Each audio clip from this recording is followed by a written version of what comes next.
Alright, we're actually doing a part 2. Don't worry, we're definitely planning to finish our stories. I just have ADHD and can't help but pump out new scenarios as we go. Even now, I'm contemplating more stories in my head, but I will resist the urge to jump around and focus on the stories you have all been craving. Today, we're revisiting the world where Naruto was born a vampire. The world where Naruto is enslaved to his own inhuman power. A world where, if he wants something, he gets it. Devil may care. But with a protagonist like this, what will the ending become? I guess that's up to us to decide, right?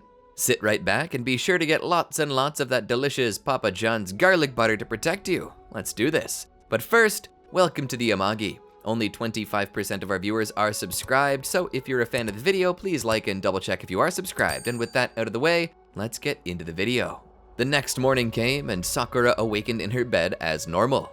It seemed so different to her. The darkness of her room seemed even darker somehow. As she laid there, she sat up and remembered the previous night. Sasuke, she thought. Where is he? She wondered. It was then that Naruto spoke, his eyes shining in the darkness. He left the village, Naruto said. After knocking you out, I saw him disappear, claiming he would never return. Naruto, what are you doing in my room? She screamed out. I was the one who brought you home, he said, sitting on the edge of the bed. I couldn't help but help the one I care so deeply about, he said, reaching out to her. She knocked the hand away. We've already been over this, she said with a monstrous hiss in her voice, like that of the vampire she now was. She walked to the window and opened it to tell him to get out. The moment she did so, though, sunlight flooded the room and she collapsed to her knees, crying out as the heat of the sun burned her skin. She let out a cry as she covered her body, the regeneration beginning immediately to offset the pain. Naruto and Kin both were steaming, with nefarious smiles on their faces. Yeah, the first dose of sunlight in a day always does sting a bit more. You'll get used to it. Get used to it, Sakura demanded.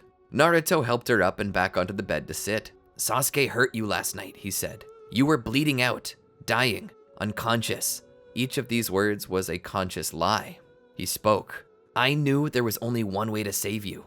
The honest truth is, Sakura, I'm a vampire, a being beyond human limits. To save your life, I had to transform you as well, he said. I know it was a rash decision, but how could I see the one I've fallen in love with die, he asked, trying to push in on her for a kiss. Once more, he was met with her hand, striking him. He gripped his cheek, still stinging red from her slap. He was confused. She looked at him with obvious anger and terror in her eyes. Get out, she said, between tears that ran down her angered cheek. Standing up, he smashed her bedside lamp with a roar and strode to the window, pushing it open. Looking back at her, he spoke. When you finally come to your senses and realize the kind person I am, I'll be waiting for you. He, along with Kin, jumped out the window and proceeded to fly away. She didn't fall for you, Master, Kin said. He looked back at her as if cursing her for speaking the obvious. Kin immediately looked away. I don't understand why in the slightest. I want her. I need her. I have to have her. Kin looked back down to him once his gaze averted. Master, is it such a bad thing? Let her go. She means nothing. What did you say? Kin spoke. Well, I mean, why waste your energies on an ungrateful little piss like her? Who are you to call her that? The object of my desire. Master, I just think that you'd be better. The back of a hand collided with Kin's jaw, knocking her to the ground. Kin was shocked. Master, Your words mean nothing to me, he said. She crawled toward him and gripped his feet, kissing them. Master, forgive me. I don't want you to prefer her over me. I want you to look at me the same way you look at her. Naruto pushed his foot forward and kicked her away, his eyes looking down at her with disgust. You mean nothing to me, he said to her horror. The only reason you exist was my curiosity, to see if I could do it, to prepare for Sakura. You only exist because I wanted her. You mean nothing at all to me. He turned away. I will be at my house, thinking about ways to fix this. Do not disturb me, he said as he jumped away. Kin was left on the roof as tears began to run down her cheeks. Master, she whimpered as he left. Deep in her now hollow heart, there was only one person there. The person whose blood now pumped through her chest. Naruto. Lord Naruto. Master Naruto.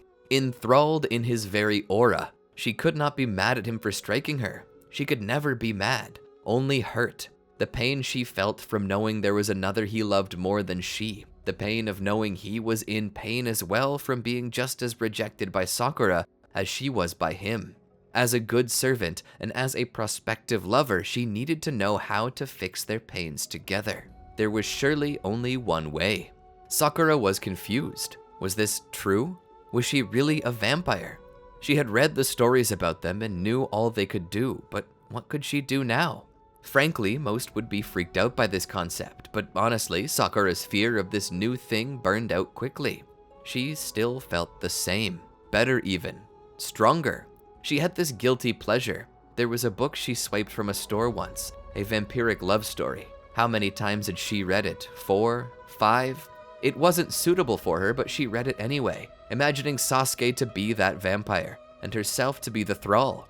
It had become a dark fantasy of her own imagination. How could she have known it would become real? How could she have known that she'd be stuck with Naruto? The idea that Sasuke had tried to kill her, it seemed too much to believe, but now he was out there somewhere without her. She didn't care what he had done to her. She would forgive him anyway. And knowing he sought greater power to destroy his enemies, she began to wonder, if I can find Sasuke, maybe I can turn him too. Then he'll have all the strength in the world to accomplish his goals, and I alone will be the one he'll thank. And then, she blushed as she remembered the fantasy novel. She would get strong. She needed to get strong. And so she decided to train and test the limits of her powers for a while. She found herself capable of much, even more so at night. As she trained, a voice called out to her, "Sakura." She turned back and saw Keen. "Oh, Keen, it's you. What are you doing out here?" she asked. "I'm looking for you," Keen said. "Me? Why?" Sakura asked. Keen drew closer. As she did, Sakura caught a glimpse of a crimson aura of pure malevolent energies sparking off of her. Sakura's pupils dilated and instinct took over as she jumped back. Keen then spoke. "My master craves you," she said. "Craves you more than anything. My master, our master, wishes to have his dreams fulfilled. I crave him as well. I love him and you don't. He loves you, but not me. This conundrum confused me for a time, but then I figured out the answer. The only way for all of us to be happy." Suddenly, Keen disappeared. Sakura was left looking around for her, unaware that she was rising up out of her shadow as she spoke. "It is for you and I to become one." She tried to bite Sakura, hoping to absorb her into herself, but Sakura moved away. "You're crazy. Naruto's crazy. There's only one man I love, and it's not him, and I'm not gonna let you use me to close some stupid love triangle." Keen thought about it. "To be honest, Naruto and I are perfect for each other. We're so much alike. We're both willing to drink the blood of someone else to get them to love us." Sakura squinted, unable to make sense of anything Keen was saying. "What are you talking about?" Keen waved it off. "Not anything you need to know. All you need to know is that Naruto is our future, and we're going to become one so that we may all be happy. Just as he and your love are one, I and his love will be one. A match made in hell," she said as she descended upon Sakura again. Her claws lengthened to scratch at Sakura. The two thralls of the vampiric master did battle with one another. Sakura jumped back to create distance. She was not yet used to her new powers. She hardly knew them at all, but she assumed that anything Keen could do, Sakura herself could do. So she looked down at her hands and willed the nails to grow in like claws, and the cells within obeyed, and lengthened the nails into pointed claws like that of a wolf. Snarling, her red eyes glowing with bloody embers, her breath cold enough in the air to create a breathy fog, she clashed with Keen. The two vampires fought, each for their own free will, the decision to do this being the only thing that could truly free them and make them into the true vampires they were meant to be. Keen had far more knowledge of how these powers worked, but it was Sakura who had the strength. Sakura's raw chakra prowess was so potent that it further expanded upon becoming a vampire. What she could be was unlocked. She began to overpower Keen, startling the girl. Sakura grabbed hold, and in that moment, she bit into her neck. Even further than draining her of blood, it was as if the shadows that made up Sakura had come alive, and now she was absorbing everything that was Keen directly into her very being. It was only after she finished this that she saw everything. All of Keen's memories, she saw the truth. Sasuke hadn't mortally wounded Sakura. He had kissed her and knocked her out, leaving her gently upon a bench. She saw Keen approaching Sasuke. She saw Naruto coming up from behind. She heard the taunting and the cursing, and finally, she saw Naruto kill Sasuke and bury him under the road. "This can't be true," she said. "How could Naruto do such a thing? They were all a team. There must have been some mistake. Perhaps Sasuke wasn't dead, just hidden. Her emotions and her IQ disconnected, and logic fell away for pure hope. Grabbing a shovel, she ran out to that area of the road and began to dig. She dug and dug through the ground until finally the black hair of Sasuke Uchiha was made visible to her. She pulled him up out of the dirt, only to see him pale, cold, and stiff. He was completely and utterly dead, and now that his life was completely gone, there was nothing she could do to bring him back or reunite with him. Falling to her knees, she let out a cry and wept. Despite all of this, she wasn't alone. Someone was watching her. Members of the Sound Four, who had originally come for Sasuke, had returned to see that he was gone. They realized that he'd been murdered on his way out by a vampire. This was disappointing to them, but they did know their master was looking to find one of these vampires in the hopes that he might be able to take their powers for himself. And so, seeing her consumed in grief, they descended upon her. "Sasuke's dead. What a shame. And we thought we'd be able to give him the power required to claim vengeance on the one who wronged him." Sakura looked up at the 4, or technically 5, considering Sakon and Ukon shared a spot. "Considering you're so sad over your little crush, it's safe to assume you didn't kill him," Toyuya said. Jirobo then smiled. "You got a need for vengeance too now." And then Kitamaru spoke. "If this is so, we might know someone who can help." Sakura then understood what it was that the Sound Four were saying. She was so angry. Angry at Naruto, angry at Orochimaru, angry at everyone who preyed upon Sasuke and got him killed. In her anger, her glowing red eyes sold what she was about to say. "Yes, I would like to meet your master and gain the strength to take revenge." Honestly, this was no lie. She really did wish to take revenge. Her vengeance was going to be killing Naruto, and the power she would like to gain would be from Orochimaru. Naruto had been devouring people to grow stronger, so she would go straight to the person who she knew was stronger than Naruto and devour him. But she would start here, with the Sound Four. She started off by tackling Jirobo, as he seemed to be the strongest of them all. Jirobo tried to pull her off, but her claws dug into his body, as did her fangs, drinking him clean as they stabbed at her and attacked her with their weapons. Her wounds began to heal almost immediately. Launching off of Jirobo, she turned to face the next. Having assimilated Jirobo's memories into herself, she now knew the strengths of each member, and she knew she needed to take care of Toyuya first before her genjutsu could harm her. And so she drew closer. Rushing at Toyuya, Sakura was surprised by the speed the moonlight granted her. Bloodlust boiling, she didn't know if this were the rage of having lost her love, the effects of vampirism, or if this had been inside of her all along. Regardless, Sakura pressed the attack. Toyuya was quick, entering her second stage curse mark form to try to make distance. However, Sakura laughed at her foolishness as, through her absorption of Jirobo, she too gained access to the powers of the curse mark and entered her own second stage. Terrified, Toyuya attempted to get away as fast as she could, but she was grabbed by Sakura quite easily, who pulled her in closer and drained her too. Taking up Toyuya's flute, she looked back at the others and began to play.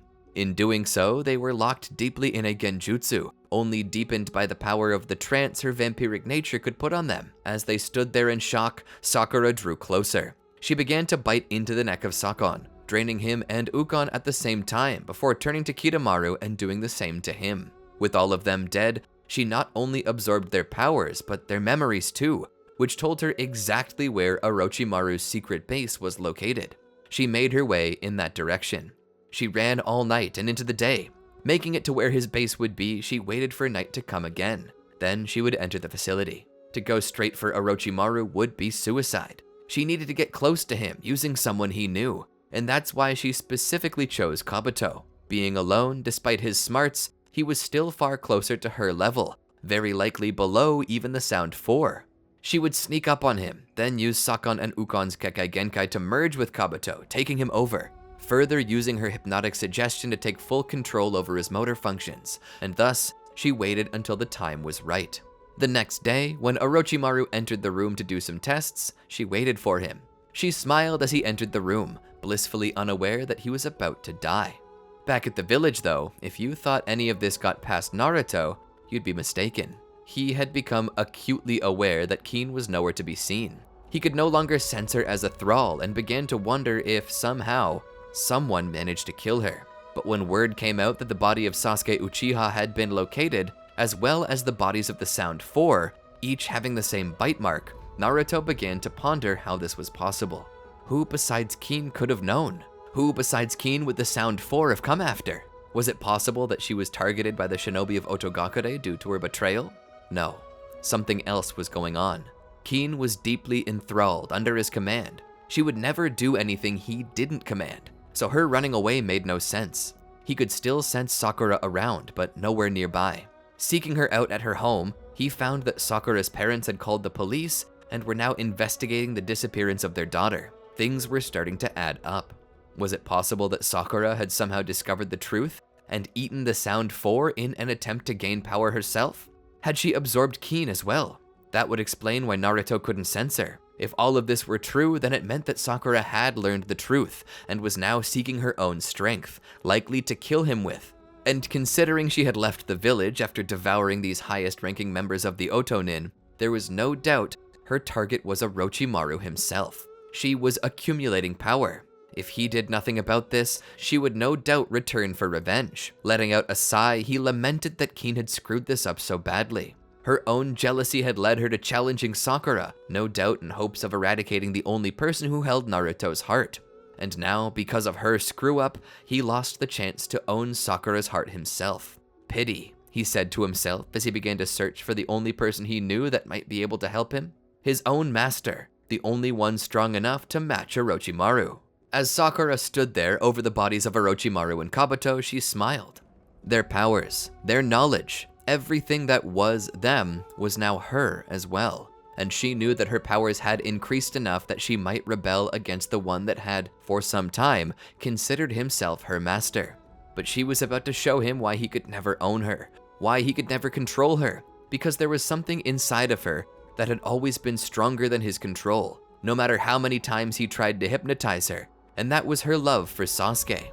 As she walked outside into the daylight again, she let out a troubled groan as her body began to adapt. Taking a deep breath, she began to make her way back to Konoha, intent to end this. He had taken from her the thing she cared for most in the world, and now she was going to take his life. She began to make her way back to the village, going through the forest. She got there by about 6 a.m., entering the village just before sunrise. Having arrived, she could sense Naruto in the vicinity, and she knew he sensed her as well. Looking about, she saw that the body of Sasuke and the Sound Four were no longer there, meaning that chances were they'd been discovered by Konoha's forces and reported. It was likely that Naruto knew that she knew, and without Kintsuchi in the equation, there was no doubt that he knew that she was after him. She popped her knuckles and let out a sigh. When she was at the Land of Waves, she never expected something like this to happen, but even then she knew something was wrong about Naruto. He had always been questionable, but mostly kind. Goes to show that anyone can turn out to be a villain. She stopped by her own home to find her parents, worried sick. Sitting at the kitchen table, her mom crying, her father sorrowful yet trying to comfort his wife. Sakura so desperately wanted to go in, but instead knew that if she was fighting Naruto, a vampire from birth, then chances were he might have more access to powers she didn't, or have better access to the powers she did. There was a possibility she would die here. Looking down at her body, realizing how much blood she might need to consume, the loss of Sasuke, she began to wonder if it wasn't better for her just to die anyway, regardless of if she won or lost. There was no telling what danger she might be to her parents. For all she knew, she might go crazy one day and devour them. Vampirism wasn't like in the book. It wasn't glamorous or sensual. It was instinct, and that instinct it fed was the one humans so desperately sought to bury, the urge to kill and destroy. There was a reason vampires were considered evil, demonic, monstrous beings of the night. Naruto had already proved himself one, and already within Sakura she saw a change. She wasn't the same as she was before. They indeed said that hell hath no fury like a woman scorned. The things she had already done, things she didn't expect even an angry version of herself could do. But what was worse, she knew she could easily do more. The squeamish and mild-mannered side of her was no longer there. She was an animal now, and that scared her to death. As she walked the streets, she sensed out where Naruto was, and could tell it was the old familiar apartment where he usually lived. As she got there, she stood and looked at it. She couldn't help but imagine what lay beyond. She felt as though what would be beyond this was cobwebs, long magenta drapes, and black carpet like some manor. She expected to see Naruto, fangs and claws bared, suited up in a vest and cape that was all too stereotypical. When she kicked the door off its hinges and stepped inside, she knew she was wrong. There were similarities, but it was just a normal apartment. Cobwebs were there, but not for ambience, but because of laziness. The entire apartment was dark. As she stepped in, she saw in the darkness a pair of crimson irises, looking back at her like a cat in the black. "Naruto, I know what you did." "All right, I'll admit it," he said. "I killed Sasuke. He was leaving the village anyway, betraying me, you, and everyone. Anyone would have killed him. He was never worthy of you, Sakura. He never could or would have loved you the way I still can." Silence passed between them. "I killed Sasuke, yeah, but you killed Kin. We've both killed people close to us. So instead of shedding more needless blood, why don't we drop our weapons? Come closer to me, Sakura. We can be more than friends. We can be more than lovers. The meaning of the word will be lost in the relationship I wish to show you. A relationship of only care and love, where you are the master and I am your servant, craving only to do that which is your will." "Are you serious?" she asked in a considering way. Naruto nodded. As she drew closer, he embraced her, his eyes looking into hers. "Of course. And I am the master," she asked. "Give me orders, my master," he said. She drew closer to him to whisper in his ear, "I order you to die." Naruto immediately pushed away as Sakura swung her clawed hand. He landed on the couch and looked down at her with a sigh. "Shame," he said, no longer hiding behind silence in the dark. "I had hoped you would listen to reason. I had believed that I could show you my love by opening your eyes, but you chose to remain blind, veiled under the parasocial desire you held for someone who barely knew you existed. You squander your only chance for love. I am the only one who will ever love you, Sakura. I'm the only one who can love a monster like you now. Everything that is you, all of that innocence I took away with one bite. Now you're ruined in the eyes of the world. A monster like me. See the truth. You have no chance for love except me." Sakura laughed. "I would rather live an eternity alone than spend even one night with you." Her words came out like a hissed curse, as though they themselves were knives she was shooting toward him. Her eyes showed the violence she craved. Naruto scoffed and smiled. "Then I suppose it is as they say. If I can't have you, then nobody ever will." His own claws and fangs forming, he jumped at Sakura. The two struggled with each other, trying so desperately to drain the life from the other. Naruto spoke. "Maybe if I drain you a second time, I can turn you into a ghoul like I did Rock Lee. Then maybe you'll listen to reason." Sakura used her anger as a catalyst, throwing Naruto over her shoulder as though using judo. Naruto was up immediately thereafter. Racing after her, he tackled her. Together they fell through the window and out toward the ground, where they landed on the street on all fours like cats. Immediately they dashed up the walls and onto the roof of the nearest building. Reaching the top, they continued their high-octane battle, their claws striking, drawing blood, creating wounds that immediately healed.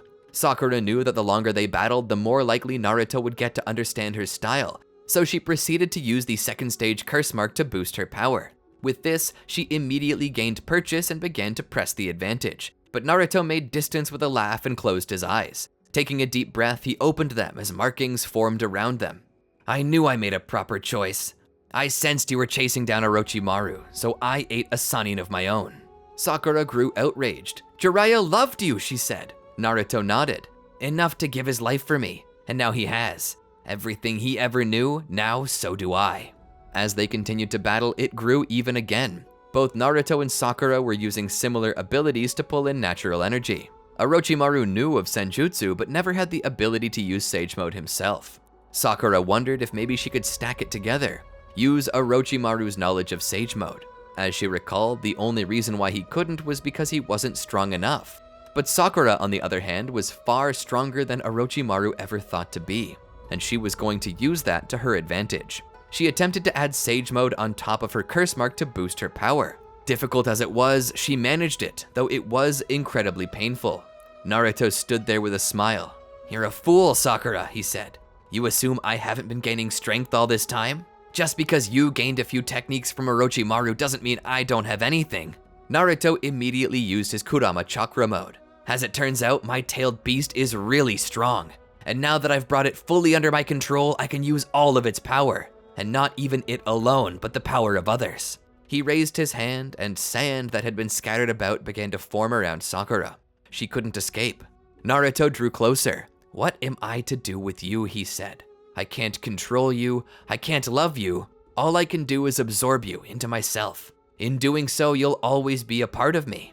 Then, maybe then, I can learn to tame you." He prepared to bite into her. At this point, Sakura knew she couldn't win. As she saw the rising sun, the heat beginning to burn her and Naruto, she knew that there was only one way out. As Naruto bit into her, she utilized Sakon and Ukon's Kekkei Genkai to merge with Naruto's body, but not in the way he'd planned. "What?" he questioned. Sakura spoke. "You've done nothing but take, Naruto. Take everything and everyone. And now you've turned me into one of these monsters too. But I think it's time for us to both give back. Give back our lives and spare this world of our influence," she shouted. "What?" Naruto shouted. And at that, Sakura forced Naruto to look into the sun. Using this Kekkei Genkai as well as her own willpower, she nullified the regeneration. "Stop!" Naruto shouted as the sun's burning rays began to boil him. Suddenly, his entire body was set aflame by blue fire. "Stop!" Naruto cried out. Sakura grunted and groaned in pain, but this was for the best. No more monsters in this world. No more vampires. And finally, she could be with Sasuke. The sun's rays burned Naruto and Sakura until nothing but ash remained. Falling to the ground, their bodies turned to dust only to blow away with the wind. The vampire was vanquished, but so too was the hero. The sad thing was, nobody would ever really know what happened. Jiraiya would be gone, Team 7 was gone, and nobody would ever know why. Sakura and Naruto would be deemed dead, their deaths blamed on whatever psychopath killed Sasuke. It was believed to have been Orochimaru, but when they finally located him, he too was dead. It was a strange set of circumstances. The people of Konoha were afraid, but there were no more disappearances from then on. The people of Konoha would move on, but Sakura's parents could not. She was their only girl, a girl with dreams of love, a girl with dreams to heal and protect as a doctor did. They would never see her smile again, but thanks to her, they were safe. Thanks to Sakura, the world was safe. And that's the end. I guess I didn't see this one going anywhere but this direction. I had established early on that Naruto was becoming villainous and obsessing over the one thing he couldn't have. I wanted to continue that, and the only natural progression for a villain like that is the end he met. And by the hands of Sakura too. I guess it does serve as a cautionary tale. Just as Sakura never expected Naruto to turn on her, you never know who out there could be a villain. They may smile with their lying eyes, but some people only wish to hurt you, and they'll do it with the same grin they used to lure you in. So be careful. Be as wise as a serpent, yet as harmless as a dove. Don't become a monster yourself. I guess that's a good takeaway from this. Anyway, if you enjoyed the video, be sure to let us know in the comments. Make sure you like, subscribe, and ring the bell to be notified when more videos like this drop, and if you're still craving more, we got just the thing for ya. May I offer you another video from our channel in these trying times. These are timeless classics, I'm sure you'll love them. Anyway, until next time, peace out.